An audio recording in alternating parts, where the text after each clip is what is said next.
Boa tarde, boa noite, boa madrugada para você que acompanha o canal do Apolo. Estamos aqui com mais um vídeo este sugerido pelo nosso companheiro Lázaro, que acompanha o canal aqui já há muito tempo, sempre comentando, interagindo lá na página no Facebook também, né? E ele já há muito tempo, havia me sugerido que eu comentasse sobre o meu curso de economia, como é que foi aquilo tudo, até talvez para dar uma luz para o pessoal aí mais jovem, que está ainda em fase de escolher o curso, tentando saber como é que são essas coisas.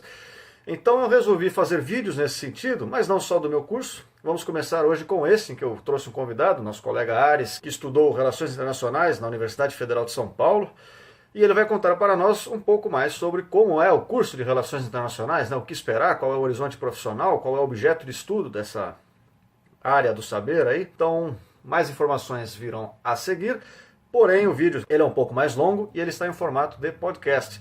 Teremos só o áudio, porque o nosso companheiro ele não tinha, nesse momento, uma webcam para gravar a imagem para fazer a entrevista, né? Então, gravei só o áudio, fica como aqueles podcasts antigos que tem aqui no canal, sem problema, você pode ir escutando aí enquanto você faz outras coisas, ou enfim, fica a seu critério. Então, fiquem agora com a entrevista em si. Então, estamos aqui com o nosso companheiro Ares, ou assim conhecido nesta ocasião. O curso de Relações Internacionais, no qual você se formou, ele não é exatamente o curso mais famoso que a gente conhece por aí, né? Não é todo mundo que tem o sonho de infância falar, poxa, quando eu crescer eu quero me formar em Relações Internacionais. Então, você podia contar, a princípio, como diabos você foi parar aí? Você já sabia, quando você entrou no curso, o que você ia encontrar pela frente, ou foi entrou de gaiato aí nessa história? Eu acho que entrei de gaiato em boa medida, mas a primeira coisa que todo estudante tem que fazer e faz, geralmente, é olhar a grade de matéria, né? E lá você vai ver. Você dá uma olhada, mas o curso de Relações Internacionais, ele é um curso que começou no Brasil, se eu não me engano, nos anos 60 e pouco. O primeiro foi na UNB. O segundo, aí tem um outro que é aberto nos anos 80, e nos anos 90 tem um boom de cursos de Relações Internacionais para tudo que é canto. Todo lugar abre curso de Relações Internacionais no Brasil, e no mundo, principalmente, Estados Unidos, porque fim da Guerra Fria, né? Acabou a Guerra Fria, acaba o bloqueio, você tem uma nova ordem mundial e toda uma gama distinta de possibilidades que o curso de Relações Internacionais acaba por abordar, né? Geralmente, o cara que vai para RI, ele gosta de direito, ele gosta de geografia, ele gosta de história, de sociologia, ele gosta de todas as ciências humanas e não consegue se decidir muito bem qual que ele quer se firmar. E ele tem vontade de estudar todas. É um pouco semelhante o cara que vai para medicina e gosta de todas as áreas, mas não sabe bem qual que ele quer. Se ele quer estudar câncer ou se ele quer estudar a pele. E o cara de Relações Internacionais é um pouco isso. Relações Internacionais surgiu antes como uma pós-graduação, antes de ser uma graduação. Era o cara que se formava em História e aí ele queria se aprofundar em algum tema que abordava RI e ia fazer uma pós em RI. Só depois vem o curso, de fato, a graduação. E mesmo antes da graduação, existia o Itamaraty, a Escola do Rio Branco. A Escola do Rio Branco no Brasil, bem mais antiga do que os cursos de Relações Internacionais, era a principal responsável por pensar e teorizar e escrever sobre relações internacionais aqui. Em boa medida, os cursos se formam pensando e tendo por base os professores e o instrumental teórico da Escola de Formação de Diplomatas. Então, o RI era algo bem restrito a diplomata. Só depois que começou a ser pensado pela academia e tal. Agora, eu caí em RI por conta disso. Eu gostava de ciências humanas no geral, e aí fui ver as grades, qual que me agradava. Você olhou para economia e falou, não, isso aqui eu não vou fazer nem fudendo? Eu olhei para economia, na época não... Meu interesse era mais em história e geografia na época, então não pensei tanto em economia. Eu olhei, por exemplo, para geografia, só que quando você vê as possibilidades profissionais em geografia, você se desanima um pouco. Em história, você só pode basicamente ser professor, embora exista uma ou outra possibilidade além disso. E aí eu falei, RI é minha cara, e eu gostei do curso da Unifesp, por ser um curso que é bem voltado mais para as questões de Estado, e isso fica bastante claro ao longo do curso, e com base mais sociológica, com base mais histórica, então acabei indo para lá. Bom, isso aí acaba antecipando até duas perguntas que eu ia te fazer aqui, que eram exatamente essas. Seria, então, de uma forma um pouco mais ampla, o objeto de estudo das relações internacionais, você acabou falando um pouco aí, e se tem, no seu conhecimento, né, muitas diferenças entre um curso ou outros, ou se é uma coisa um pouco mais homogênea na formação do ensino superior dessa área? Então, o objeto de estudo de RI, ele tem que ser delimitado com um certo cuidado, né? A gente estuda Primeiro, teoria das RI e introdução às relações internacionais. Então, por exemplo, pegando parte por parte, né? Vamos supor que existe a história, estudo da história. O estudo da história, ele é geral, amplo e gigantesco. Agora, estudo da história das relações internacionais é outra coisa. É mais ou menos por aí que se opera. As relações internacionais, elas são antigas, você pode pensar desde Roma e Cartago, mas se você for pensar em um mundo globalizado, unificado e conectado, isso você só pode pensar a partir de 1945. A partir de 1945 você vai ter as primeiras instituições no pós-Segunda Guerra, que são instituições que vão abarcar praticamente países de todos os continentes, e a gente vai ter também os meios de contato e de uma pessoa conseguir ir para outro lugar de forma muito fácil, que é o avião e o navio, e a estrada de ferro. Com essas três coisas, você teve uma conexão muito maior e possibilitou um crescimento do que eles chamam de globalização, né? Alguns autores vão falar que a globalização é muito mais antiga, outros que é mais recente, mas, enfim, isso é discussão acadêmica. O ponto é que a partir de 1945, você teve toda uma série de coisas que é exclusivamente de caráter internacional. O direito internacional evoluiu um monte, a economia também se alterou profundamente, porque antes, economia era o quê? Era a vila com a vila ali do lado, e quando você coloca uma estrada de ferro, um navio, você tem a possibilidade de colonizações, você tem todo esse tipo de coisa, toda a economia muda. Então, as relações internacionais, elas vão lidar com todos esses aspectos que as ciências humanas já lidavam, desde os filosóficos, antropológicos, econômicos, só que olhando esse viés internacional, esse contato entre os povos. A economia não vai ser só estudo da economia, vai ser a economia internacional. As questões antropológicas, o direito. A gente, por exemplo, tem 2 matérias na Unifesp, né? Focadas, uma em direito internacional e outros sistemas de direito. O direito internacional é basicamente o direito internacional público, né? Que se estuda o entendimento da soberania, o entendimento do que significa o Estado na visão do direito internacional público, e os sistemas de direito, que você tem vários sistemas distintos que operam não necessariamente com a mesma lógica. Então você tem cortes distintas, você tem, por exemplo, uma corte que é para a União Europeia, e outra corte que é a nível mundial. E muitas vezes esses sistemas de direito dão problema, porque uma corte fala uma coisa e a outra fala outra. No Brasil a gente tem um caso famoso que é o STF julgando os militares, né, o regime militar, a anistia, e falando que a anistia foi legal, e a corte latino-americana dizendo que foi ilegal. E o STF falou, olha, sinto muito, a decisão é essa e pronto.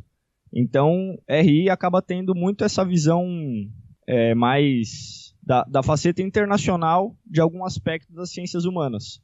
Só que para você ter uma visão da faceta internacional, você tem que entender o básico daquilo lá. Então, se você quer ter uma visão da economia internacional, se você não entender a economia interna, você se lasca. O grande porém é esse.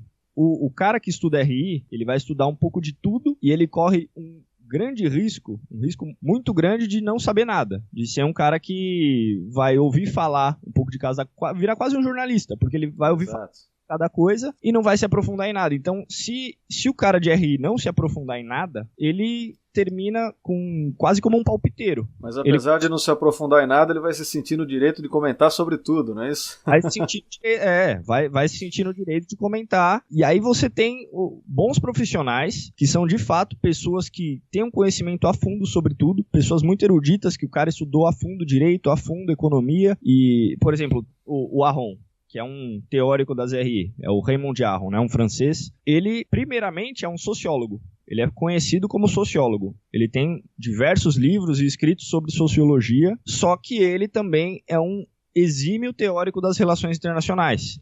Tem o livro Paz e Guerra entre as Nações, que é um clássico, é da Escola Clássica de Teoria das RI dele. Então, e ele, por exemplo, entra no mérito da economia. Ele, num livro de estudos políticos, ele discute e aborda Hayek. Ele discute e aborda Schumpeter. Só que é, de fato, alguém erudito. E o ideal para o profissional de relações internacionais, para o cara que estuda essa área, é ser assim. É ele conseguir falar das diversas áreas, só que ele tem que fincar o pé em alguma delas, para, a partir daquilo, ele conseguir falar das outras. No caso do Aron, eu identifico ele mais como um weberiano.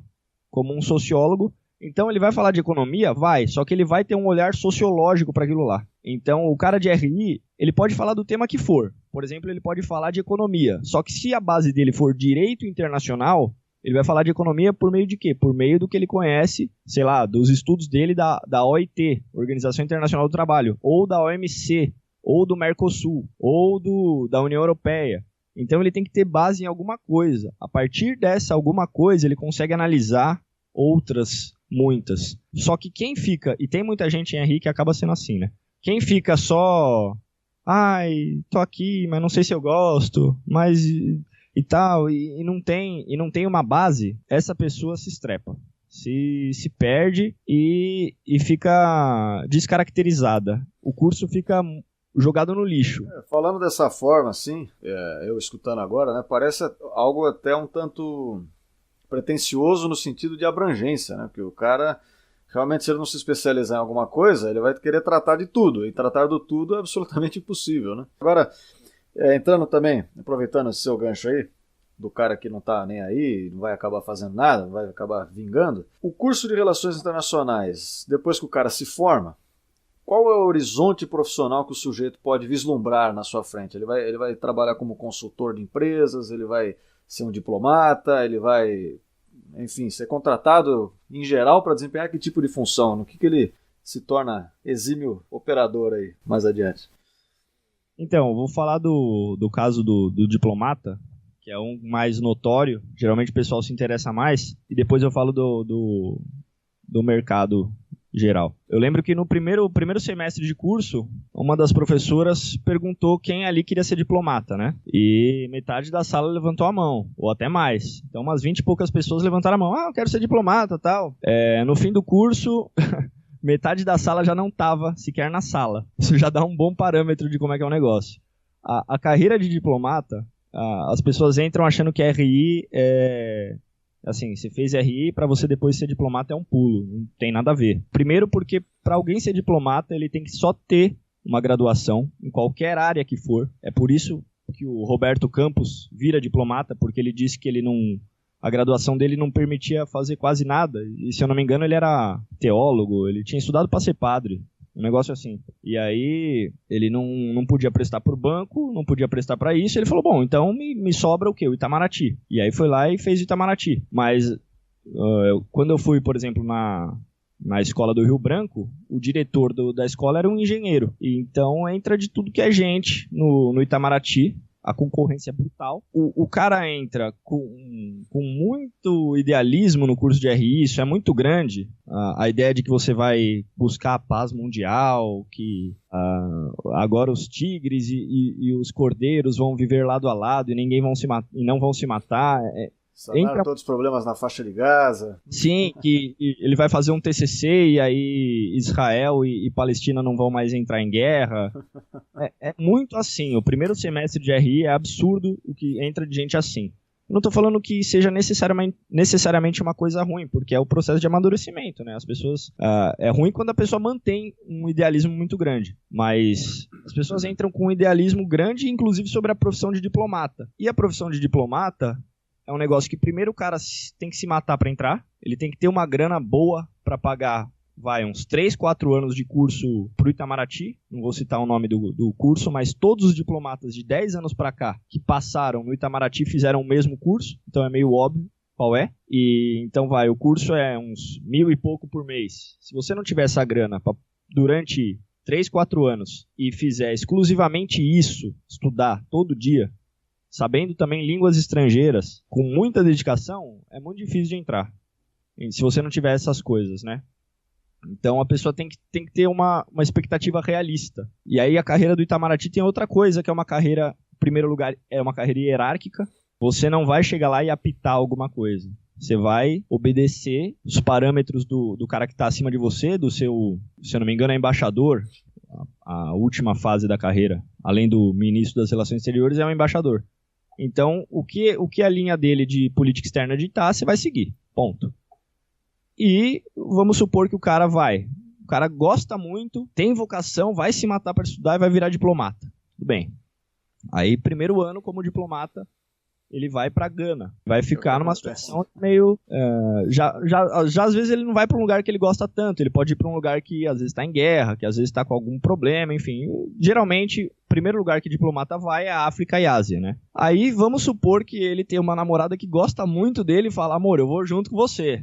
E ela vai. A doida lá vai com ele pra lá. Aí eles têm um filho. Só que dali 4 ou 5 anos ele vai ter que mudar de posto. Então o menino começa... Se tiver uma escola bilíngue por lá, começa numa escola bilíngue, fala inglês, fala português em casa com os pais, depois se muda, vai para outro lugar, vai para Malásia, e é uma vida um pouco desgarrada. E você ganha bem? Ganha. Só que as pessoas costumam gostar muito de onde elas estão. Mesmo o Brasil tendo todos os problemas, todas as questões, é muito difícil alguém querer, por exemplo, sair do Brasil para morar na Malásia. Então, os diplomatas acabam tendo esse problema com a criação de filho, isso quando consegue fazer uma família, né, para aqueles que têm essa vontade.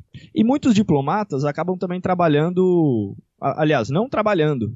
Na época do boom econômico, né, do boom das commodities, que você teve todo o governo Lula praticamente, o Lula abriu um monte de embaixada em qualquer lugar do mundo, com a ideia de que o Brasil é um global player, que a gente tem importância e tem que conversar com todos os países.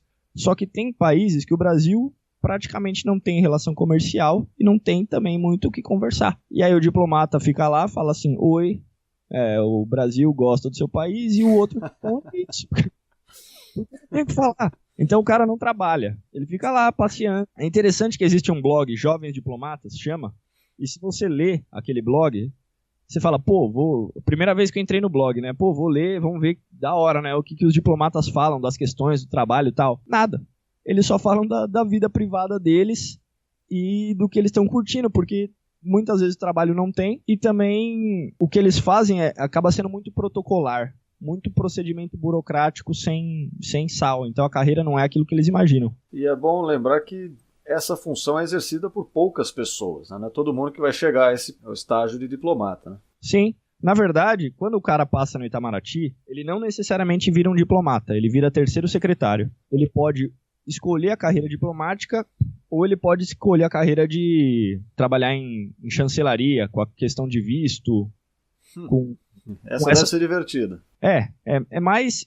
às vezes até mais animada, mais ativa do que as outras. Aí assim, só depois de 30 anos o cara chega no fim da carreira e pode apitar alguma coisa. E eu já soube até de casos que assim, o cara tava para chegar no final da carreira, para se tornar realmente embaixador, e aí colocaram como exigência que ele ficasse 6 meses em alguma embaixada no Oriente Médio, não me recordo qual, que era a mais perigosa, que tinha doença, atentado terrorista, tudo quanto é coisa. O cara já tinha 60 anos. Aí ele declinou e ficou de lado. E tem até, por exemplo, o Paulo Roberto de Almeida, um liberal que é muito falado por aí, é um diplomata liberal, o pessoal gosta dele geralmente. Ele é um cara que abriu mão da carreira. Ele fica em Brasília, ganha o salário, faz as coisinhas dele lá. Tem outros que são diplomatas, trabalham na FUNAG, que é basicamente um think tank. Então muitos abandonam a carreira e ficam morando em Brasília fazendo alguma coisa burocrática, porque o diplomata sempre tem a opção de voltar e ficar em Brasília. Isso sempre existe. Agora, no setor privado, para RI, é muito vasto. O grande problema é que pouca gente acaba trabalhando no que quer. Você vai ir para o setor privado, mas é assim, o que aparecer, o pessoal pega. Então, tem gente, por exemplo, que vai para a Fiesp, Federação das Indústrias de São Paulo. Acaba sendo algo muito interessante.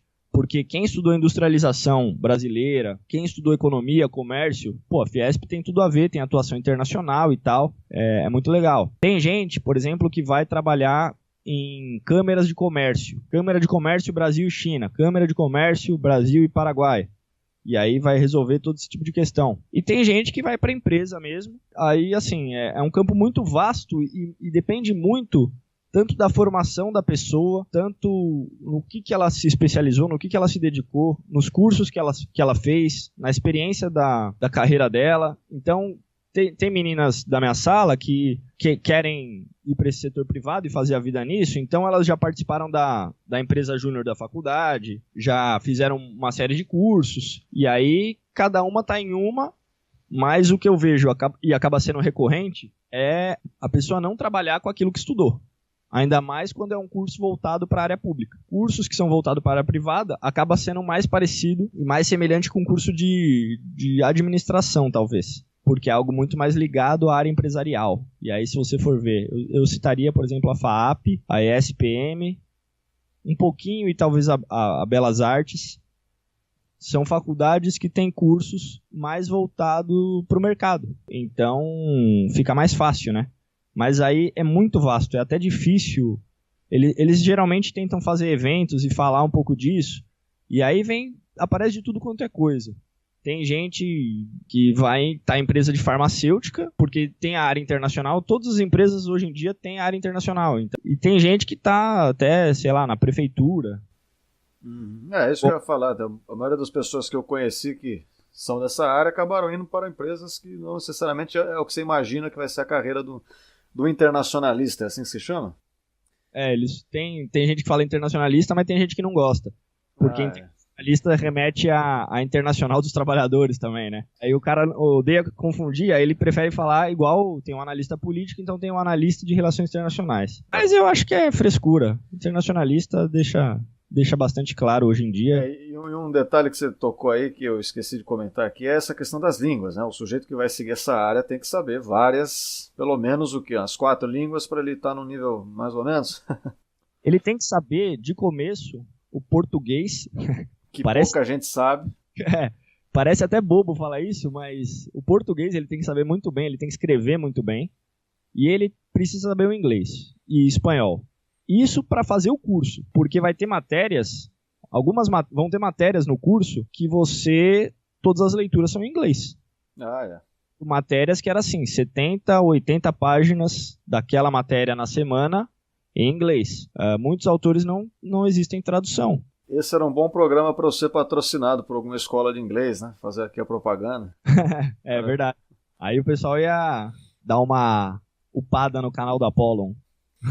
Aí assim, tem curso que coloca inglês na grade, só que outros não. Fica por conta do próprio aluno, né? Sim. O ideal é fazer aqueles cursos de inglês funcional, né? Inglês para negócio. Mas assim, não é nenhum drama aprender inglês, espanhol, qualquer um que pega, lê aquilo lá. Espanhol, qualquer um que pega consegue ler espanhol. Se o cara souber português, ele aprende espanhol sozinho, praticamente. Não tem muito segredo. É só anotar, ver a palavra que ele não sabe, olhar no Google e acabou. Inglês é um pouquinho mais difícil, mas ele consegue também. Aí é bom ter mais uma língua, que aí sim é o diferencial do cara. E, se possível, mais outra. Então, geralmente, as pessoas buscam isso. E hoje em dia também não adianta muito você saber arranhar um negócio. Dependendo do que você for trabalhar, por exemplo, se você trabalha numa empresa na área de comércio e você tem um produto brasileiro que você vai ter que vender lá fora, não adianta você arranhar o inglês. Você tem que falar, escrever, saber muito bem aquilo. Você tem que saber apresentar uma ideia, apresentar um modelo de negócio, você tem que saber realmente dominar a coisa. Exato. E isso aí é outro nível. Para o cara que quer ir para o setor privado e tal, é muito bom ele fazer isso. E é algo muito interessante, porque se você vê os cursos de RI nos anos 90, o que se dizia, o que se pensava na época era a ascensão nipônica. Então, o Império do Sol Nascente ia passar os Estados Unidos, ia ser a nova grande potência, a nova grande força mundial. E não foi. Só que no meio do caminho, um monte de brasileiro aprendeu a falar japonês. Hoje em dia, acontece a mesma coisa. O que tem um monte de brasileiro estudando no curso de RI? Chinês, né? Chinês. O pessoal tá tudo no mandarim. O cara sabendo inglês, ele já vai ter algumas boas portas abertas. Agora, vamos supor que o cara saiba alguma língua pouco conhecida. Polonês. Ele fala polonês. Polonês. O cara fala polonês. Bom, se tem uma empresa que vai trabalhar na Polônia, aí ele vai ter uma vantagem monstruosa. Exatamente. E isso é algo a se considerar. Quem tem esse diferencial, aí sim fica bastante na frente, porque além dele ter a língua, ele tem todo o instrumental teórico do curso.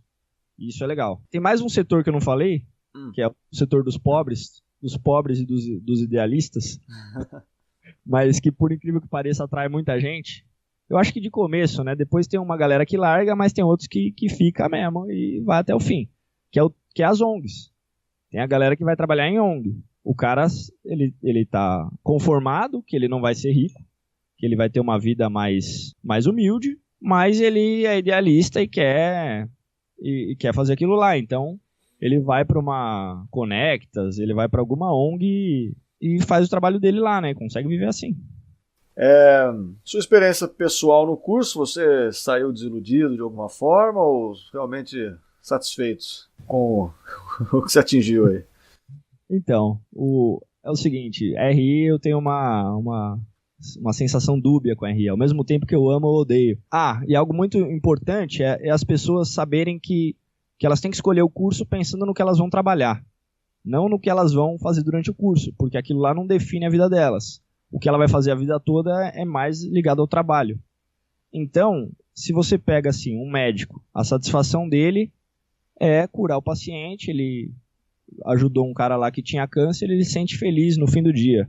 Um policial prendeu o bandido, no fim do dia ele se sente feliz. O profissional de RI... Ele evitou uma guerra nuclear, ele fica feliz no fim do dia.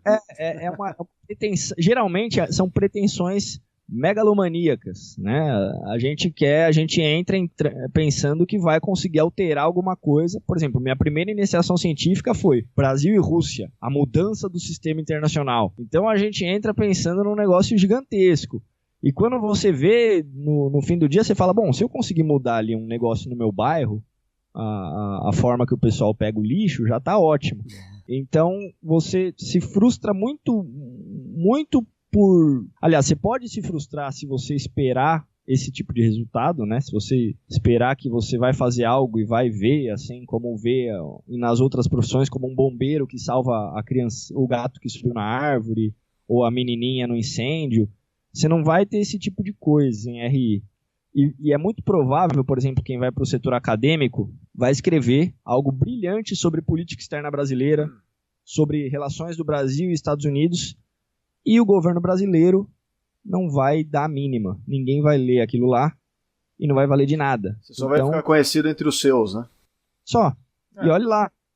Porque ainda tem um monte de intriga no mundo acadêmico. Então você ainda pode se fuder, escrever e ainda te encherem o saco pelo que você escreveu. E na empresa privada, tem muita gente que acaba sendo contraditório. O cara é socialista, comunista, só que ele vai trabalhar num negócio que ele declaradamente diz que é o inimigo.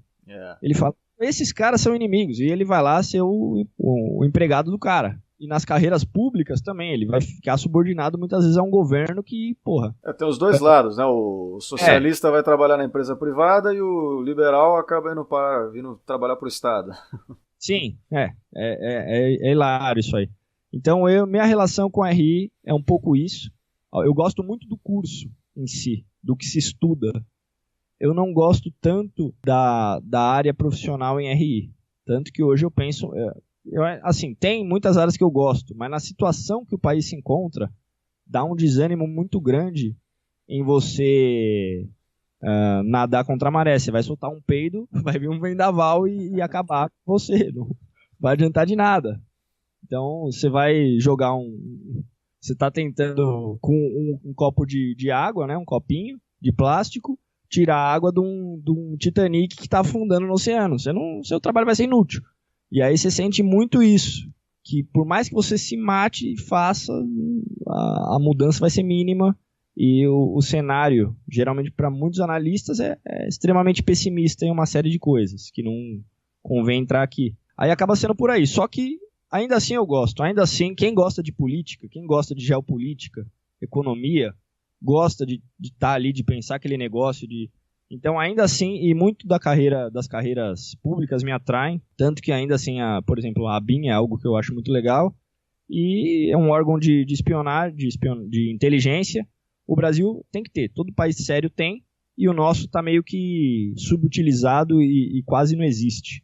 Né? Então, é algo muito interessante. Eu gostaria de entrar e tentar fazer alguma coisa, ainda assim, ainda com todos os problemas, a gente gosta. Então, é mais ou menos por aí, é algo dúbio. A pessoa tem que se preparar para ser algo dúbio. E no fundo, talvez as outras profissões também tenham muito disso, né? Isso que eu ia dizer, fazer um comentário nesse sentido, que algumas profissões a pessoa até escolhe pela parte profissional. Por exemplo, o cara às vezes vai ser um advogado, que ele sabe que ele vai conseguir um uma remuneração boa com isso, ou um médico, alguma coisa assim, não.